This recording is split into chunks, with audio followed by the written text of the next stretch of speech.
This is a little acronym that I developed that helped me basically train in regard to converting a CSV file or a text file, for example, into a list of lists for iteration and pulling data out, especially when not having access to Panda or NumPys. And I call it LISSAC.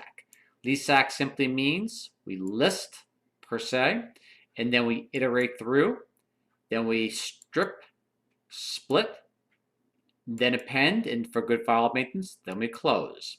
Give an example of LISSAC, and I'll post the code online too.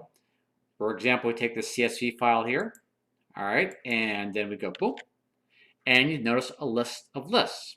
We take a text file, we break it down by the line, for example, right there, obviously the file format which I'm pulling from, and boom, you see that each line is a list inside the list, makes it easy for iteration. Again, LISSAC, Ralph signing off, and I'll catch you guys in a bit. I hope this helps. Bye.